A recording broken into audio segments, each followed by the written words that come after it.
Di dalam ruang tamu villa mewah, ada keheningan total kecuali suara yang dibuat oleh robot vakum otomatis yang berputar-putar tanpa tujuan. Kata-kata Victoria memverifikasi informasi yang Hailey berikan padanya. Victoria memang dengan api lamanya barusan. Menurut Hailey, Victoria akan memilih untuk mencampakkan Jordan dan menikahi kekasih lamanya itu. Seperti yang dia janjikan, Victoria bukanlah wanita yang akan menipu pasangannya dan kemudian menyembunyikannya darinya seperti yang dilakukan Hailey. Jika dia benar-benar melakukan kesalahan pada Jordan, dia akan mengakuinya dan memulai perpisahan. Memahami karakter Victoria dengan baik, Jordan menebak bahwa hal berikutnya yang akan dilakukan Victoria adalah meminta maaf, berterus terang bahwa dia telah selingkuh, dan memulai perpisahan. Jordan awalnya sudah memikirkan bagaimana merespons. Dia akan menerima semuanya dengan tenang dan menyetujui perpisahan itu. Setelah Victoria putus dengannya, dia akan menunjukkan kemampuannya yang sebenarnya dan menunjuk ke menara kantor Perry Express sambil berkata kepadanya, "Itu awalnya dimaksudkan untuk Anda." Dia akan membuatnya menyesal putus dengan dia dan menempatkan dia melalui apa yang pernah dialami Hailey. Namun, pada saat ini, dia tidak bisa tetap tenang. Meskipun dia baru saja menghabiskan 30 menit yang gila di kamar tidur dengan mantan istrinya yang cantik Hailey, dia tidak memiliki ikatan emosional sedikit pun dengan Hailey sekarang. Hailey tidak bisa lagi menempati tempat di hati Jordan karena Victoria telah menggantikannya. Jordan benar-benar jatuh cinta pada Victoria, yang beberapa tahun lebih tua darinya. Pada saat ini, Jordan mengingat gambar yang tak terhitung jumlahnya dari mereka berdua di masa lalu. Ketika Victoria pertama kali melihat Jordan, dia berlutut di depannya dengan nyeri. Ketika Jordan mengundurkan diri sebagai Presiden S Corporation, Victoria menangis karena dia tidak tahan melihatnya pergi. Ketika dia berakhir di kantor polisi karena memukuli seseorang, Victoria berkeliling mencari bantuan untuknya menggunakan koneksinya seolah-olah dia adalah istrinya. Setelah datang ke New York City, Victoria membeli sebuah villa dan memberitahu Jordan bahwa dia akan menyediakannya untuknya. Jordan tidak ingin kehilangan pacar yang begitu baik. "Dia dan aku," kata Victoria perlahan. Namun, Jordan tidak membiarkannya selesai dan hanya menariknya ke dalam pelukannya. Victoria, yang mengenakan gaun tidur yang menonjolkan sosoknya, sangat dingin sehingga dia menggigil. Jordan memeluk Victoria erat dan pertama kali berbicara secara emosional. "Jangan bilang padaku, aku tidak ingin mendengar apa yang terjadi antara kamu dan dia. Victoria, jangan tinggalkan aku. Aku bisa memberimu apa yang pria itu bisa. Aku akhirnya jatuh cinta padamu, dan aku tidak ingin kehilanganmu seperti ini." Ini adalah pertama kalinya Jordan memohon dengan begitu tulus kepada Victoria. Victoria tercengang karena dia tidak tahu mengapa Jordan mengatakan itu. Jordan jelas bermaksud bahwa bahkan jika sesuatu telah terjadi antara dia dan Russell barusan, dia tidak ingin tahu satu hal pun tentang itu karena itu tidak masalah baginya. Hanya ingin terus menjalin hubungan dengan Victoria? Ya Tuhan! Victoria meneteskan air mata setelah mencari tahu apa yang dimaksud Jordan karena dia tidak berharap Jordan juga sangat mencintainya. Victoria tersenyum dan menangis. "Konyol, omong kosong apa yang kamu semburkan? Kenapa aku harus meninggalkanmu, sayang?" Jordan menggerakkan tubuhnya ke belakang dan menatap Victoria. Dia bertanya, "Apakah kamu tidak akan memulai perpisahan denganku?" Victoria sekali lagi terjebak di antara tawa dan air mata. "Untuk apa aku putus denganmu? Aku sangat mencintaimu, dan sangat sulit bagiku untuk merayumu. Bagaimana aku bisa putus denganmu?" "Tapi kau dan pria itu..." Jordan sedikit bingung. Mungkinkah klaim Hailey bahwa Victoria akan mencampakkanku tidak benar? Mungkinkah Victoria tidak benar-benar akan menikahi Russell juga? Victoria menjelaskan, "Inilah yang terjadi. Saya kebetulan bertemu dengannya setelah meninggalkan toko buku kemarin. Dia mendengar tentang aku yang menjadi sasaran keluarga Huxley di New York City.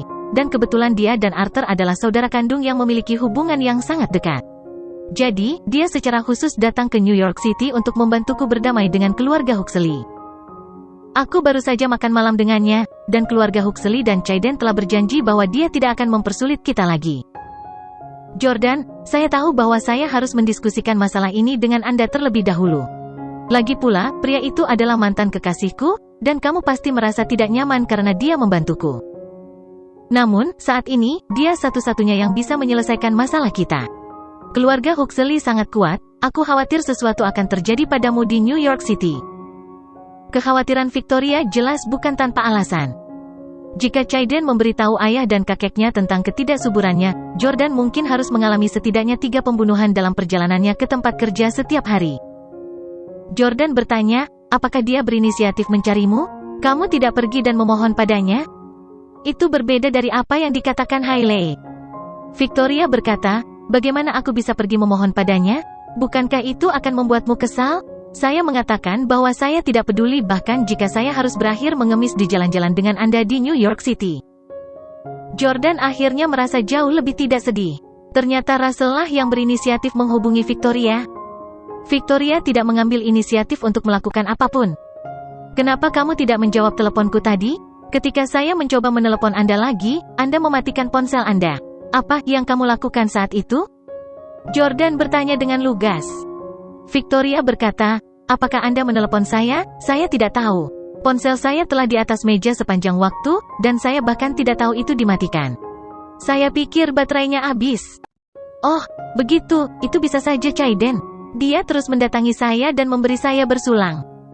Sayang, percayalah, aku baru saja makan malam, dan kami bukan satu-satunya yang ada di sana.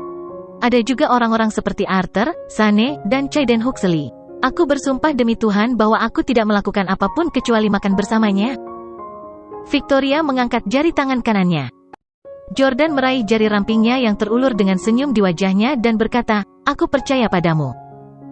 Jordan tahu bahwa Victoria tidak akan pernah mengkhianatinya, tidak seperti Hailey. Setelah kebenaran terungkap, Jordan sangat gembira. Namun, setelah bahagia, Jordan diliputi rasa bersalah. Alasannya adalah Hailey mengambil keuntungan dan diam-diam mencium Jordan beberapa kali ketika dia membantunya berdiri. Untungnya, Hailey sedang hamil 2 bulan, dan hubungan seksual akan mengakibatkan risiko keguguran yang tinggi. Oleh karena itu, Hailey menahan diri. Mungkin itulah satu-satunya hal yang membuat Jordan merasa beruntung. Jika Hailey tidak hamil, sulit untuk menjamin apa yang akan terjadi sekarang. Jordan baru saja memikirkan masalah antara dia dan Hailey, tetapi dia memilih untuk tidak memberitahu Victoria tentang hal itu. Perasaannya terhadap Victoria sama, dan menceritakannya hanya akan membuatnya sengsara. Jordan bersumpah bahwa dia pasti akan menebusnya dengan Victoria. Jordan pulih dari akal sehatnya dan bertanya, kamu belum pernah melihatnya dalam 7 tahun sebelum ini, kan? Bagaimana perasaanmu setelah bertemu dengannya lagi? Jordan tidak punya waktu untuk menyelidiki Russell. Namun, dia agak kuat 10 tahun yang lalu, dan sekarang, dia telah menjadi orang terkaya di Houston. Dia pasti orang yang cukup cakap. Banyak wanita cenderung sangat mengagumi pria yang kompeten seperti dia. Jordan berkata, ketika keluarga Anda mengalami masa terberat 10 tahun yang lalu, dia berdiri untuk membantu Anda. Sekarang setelah Anda berada di titik terendah dan kehabisan akal, dia telah muncul lagi. Petik 2. Kamu pasti berpikir dia penyelamat yang hebat dalam hidupmu, ya? Kata-kata Jordan penuh dengan kecemburuan, tetapi dia tidak lagi berada di tempat manapun untuk marah pada Victoria. Victoria tahu bahwa Jordan cemburu. Dia berkata dengan suara lembut, saya memang sangat berterima kasih kepadanya atas semua bantuan yang telah dia berikan kepada saya dalam 10 tahun terakhir. Jika bukan karena dia, saya mungkin baru saja menikah dengan orang acak dan puas dengan gaji bulanan beberapa ribu dolar. Saya mungkin akan masuk ke kereta bawah tanah untuk bekerja setiap hari dan pulang ke rumah dengan daftar panjang pekerjaan rumah tangga yang harus dilakukan, seperti mencuci pakaian, memasak, dan merawat anak-anak saya. Aku tidak akan memiliki kesempatan untuk bertemu denganmu. Meskipun aku pernah menjadi kekasihnya selama 3 tahun, dia merasa seperti orang asing bagiku sekarang, dan aku tidak merasakan apa-apa untuknya sama sekali. Jordan bertanya, benarkah? Victoria berseru sambil tersenyum, tentu saja. Dia sudah sangat tua, dan rambutnya sudah memutih sekarang. Dia mungkin akan menjadi botak dalam 2 tahun atau lebih. Dia sama sekali tidak bisa dibandingkan denganmu. Bagaimana saya bisa jatuh cinta pada orang lain ketika saya memiliki pacar yang tampan? Petik 2. Konyol sayang, jangan cemburu lagi, oke? Victoria mulai membujuk Jordan seperti gadis kecil. Faktanya, Jordan juga sudah lama berhenti marah karena hasil yang dia harapkan jauh lebih parah daripada kebenaran. Jordan sangat percaya diri dengan penampilan fisiknya karena dia lebih muda, lebih bugar, dan jauh lebih tampan dari Russell. Meskipun dia mungkin lebih kaya daripada Jordan sekarang, Jordan yakin dia akan mengalahkannya. Orang terkaya di Houston, itu bukan apa-apa bagi Jordan. Tentu saja, Russell telah mendominasi dunia bisnis selama beberapa dekade, dan dengan pengetahuan, kecerdasan, dan kemampuan sosialnya jauh lebih unggul daripada Jordan. Russell tidak hanya membantu Victoria kali ini tetapi juga secara tidak langsung membantu Jordan menyelesaikan konflik antara Chayden dan Jordan. Selain itu, dia tidak meminta Victoria untuk tidur dengannya atau melakukan sesuatu yang berlebihan. Dia hanya membantunya tanpa syarat. Jordan merasa bahwa Russell benar-benar pria yang hebat atau hanya berpandangan jauh ke depan dan memiliki pikiran yang cermat. Dia sangat ingin bertemu dengannya. Jordan berkata, "Victoria, mantanmu itu memberi kami bantuan yang sangat besar. Aku ingin mentraktirnya makan sebagai ucapan terima kasih, bagaimana menurutmu?" Victoria sedikit terkejut, "Kau ingin bertemu dengannya?" Jordan mengangguk dengan senyum tipis di wajahnya. Wanita umumnya tidak akan membiarkan pacar mereka bertemu mantan mereka karena takut mereka akan membuat mereka cemburu. Russell sekarang menjadi pria yang luar biasa berprestasi yang memiliki karir yang sukses. Victoria takut Russell akan mempersulit Jordan selama makan. Namun, Jordan berinisiatif menyarankan ide itu agar Victoria tidak bisa menolaknya. Jika Victoria membantah, Jordan mungkin berpikir bahwa ada sesuatu yang terjadi antara Jordan dan Victoria. Hubungan mereka tidak terbuka dan berlebihan seperti yang dia katakan. Kalau tidak, mengapa dia tidak bisa bertemu Russell? Oke, Victoria setuju. Mari kita menonton TV sebentar. Saya sudah segar kembali setelah minum teh mabuk yang Anda buatkan untuk saya, kata Victoria. Tentu. Victoria tersenyum dan bangkit. Dia kemudian menyalakan TV dan kembali ke sofa, di mana Jordan melingkarkan lengannya di sekelilingnya saat mereka menonton TV.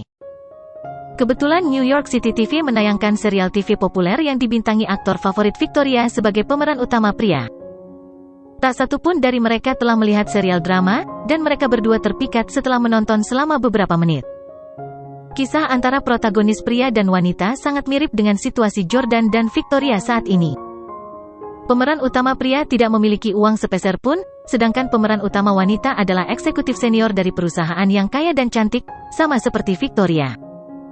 Seperti Victoria, dia juga kekasih seorang pria kaya dan lebih tua.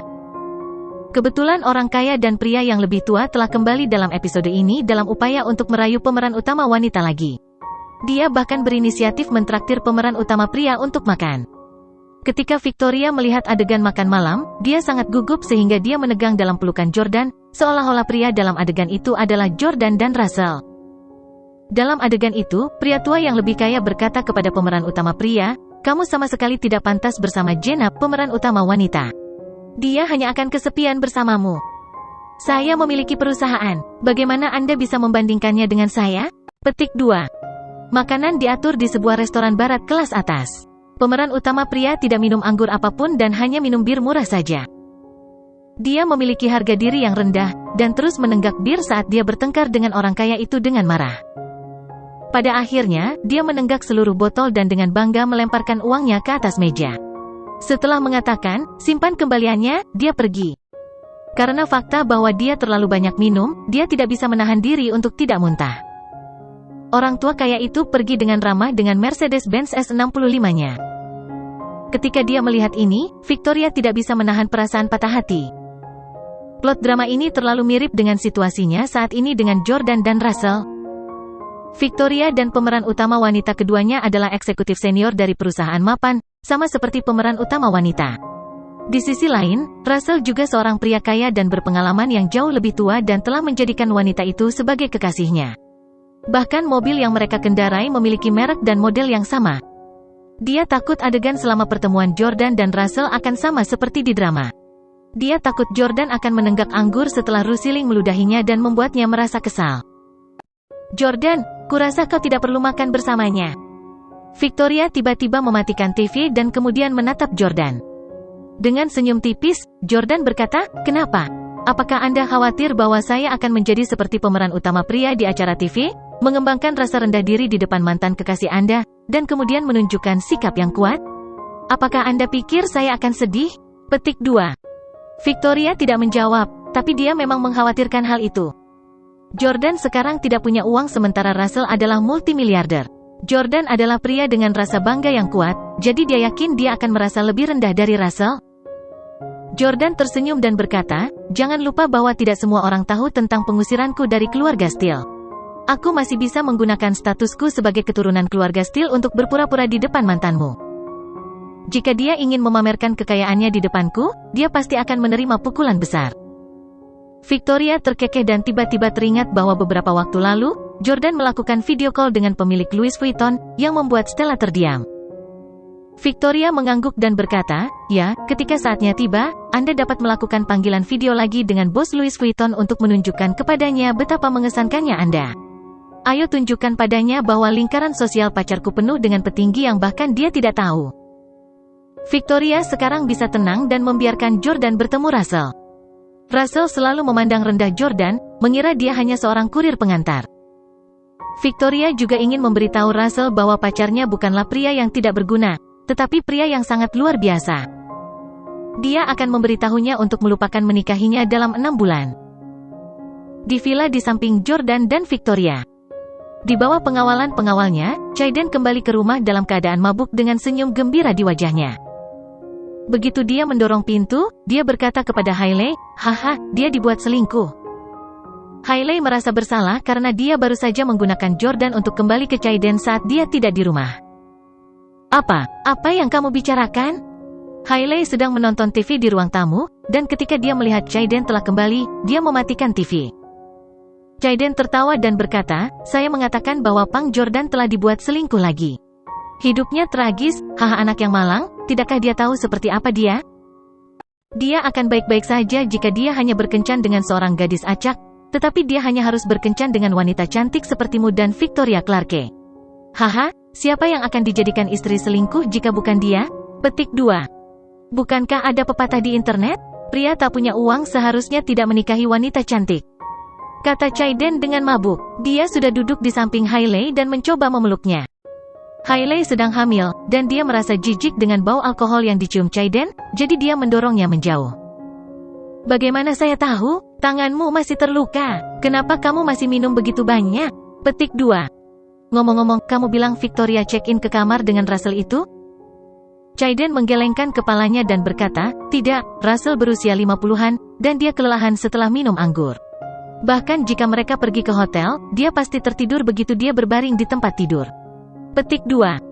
Victoria sudah kembali. Wanita itu benar-benar bisa minum. Kakakku dan aku mencoba membuatnya mabuk, tetapi dia tidak mabuk sama sekali bahkan setelah Sane dan aku muntah 2 kali. Saat Chayden berbicara, dia ingin muntah lagi. Hailey dengan cepat menariknya ke kamar mandi. Hailey memandang Chayden yang berlutut di dekat mangkuk toilet dan muntah dengan ekspresi jijik di wajahnya. Hailey diam-diam bergumam, "Aku benar-benar tidak berguna. Bagaimana saya bisa begitu buta sehingga jatuh cinta padanya pada waktu itu? Saya butuh 3 pernikahan untuk menyadari bahwa Jordan masih yang terbaik." Hailey tidak bisa tidak melihat kembali apa yang baru saja dia lakukan dengan Jordan lagi, dan senyum gembira muncul di wajahnya. Pukul 8 keesokan harinya, Jordan dan Victoria sarapan bersama. Jordan bolos kerja hari ini karena dia harus membuat banyak pengaturan. Sambil makan sarapan, Victoria melihat ponselnya. Jordan melirik layar ponsel Victoria dan melihat bahwa dia sedang menjelajahi beberapa restoran di internet. Dia bertanya, "Apa yang kamu lihat?" Victoria berkata, "Apakah kamu tidak ingin mentraktir Russell makan malam hari ini? Saya akan membantu Anda memilih restoran. Orang itu sangat pemilih. Dia akan memandang rendah Anda jika restoran yang Anda pilih terlalu biasa-biasa saja." Petik 2. Victoria mengatakan bahwa Jordan tidak perlu khawatir tentang uang itu karena dia akan mentransfer uang kepadanya dengan harga tap di salah satu restoran paling mahal di New York City. Jordan tersenyum dan berkata, "Itu tidak perlu. Aku sudah memilih restoran." "Hah? Kapan Anda memilihnya? Di restoran mana Anda memesan kursi?" Victoria meletakkan teleponnya dan bertanya. Jordan berkata, "Sungai Hudson." Victoria tidak terkejut. "Oh, itu area restoran di tepi sungai. Saya juga ingin memesan tempat duduk di sana. Restoran mana yang kamu pilih?" Jordan meletakkan peralatan makannya dan menjelaskan, "Ini bukan restoran di tepi sungai tetapi di sungai itu sendiri." "Di sungai? Apakah ada restoran di atas air?" Victoria langsung bingung. "Kita akan makan malam di kapal pesiar," kata Jordan. Victoria kemudian tiba-tiba menyadari, "Oh, aku tahu, ini seperti salah satu kapal pesiar makan malam di sungai kan? Coba lihat, sepertinya Anda juga bisa menyewa kapal pesiar pribadi di sana. Ini cukup mahal, tetapi Anda tidak perlu khawatir tentang uang. Karena kamu menyukainya, ayo pesan tempat di sana. Victoria merasa tempat yang dipilih Jordan cukup kreatif. Menikmati salah satu pemandangan malam terindah di dunia sambil menikmati makanan jelas merupakan gaya hidup kelas atas yang mungkin tidak pernah dialami Russell. Jadi, Victoria melanjutkan untuk memanggil Russell. "Hei, kamu tidak minum terlalu banyak kemarin, kan?" tanya Victoria. Russell memiliki kebiasaan bangun pagi dan sudah mulai bekerja di kamar presiden di Peninsula Hotel saat ini. "Oh, tidak, sudah terlalu lama sejak aku melihatmu, dan aku bersenang-senang minum denganmu." Russell melepas kacamata rabun jauhnya dan melihat keluar jendela. "Yah, pacarku ingin mentraktirmu makan malam sebagai ucapan terima kasih karena telah membantunya berdamai dengan keluarga Huxley. Apakah kamu punya waktu?" tanya Victoria. Setelah dia menanyakan pertanyaan itu, dia sebenarnya berharap dia tidak akan mengatakannya. Dia tahu bahwa Russell, seseorang dengan banyak pengalaman hidup, memiliki terlalu banyak cara untuk menghadapi anak muda seperti Jordan. Sangat mungkin bahwa Jordan akan mengambil inisiatif untuk putus dengan Victoria setelah makan dengan Russell. Itu seperti plot drama yang mereka tonton. Russell, yang berada di hotel, terkejut dan berkomentar dengan rasa ingin tahu, pria muda yang dikencani Victoria itu benar-benar berani mengundang saya makan malam?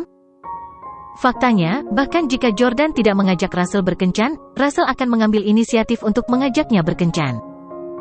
Sama seperti dalam drama, pria tua ini akan berbicara dengan tenang dengan saingan mereka yang lebih muda dalam cinta dan menggunakan segala macam logika bengkok untuk membuat mereka menyadari bahwa mereka tidak layak untuk seorang wanita seperti Victoria dalam upaya untuk membuat mereka sadar diri dan mundur.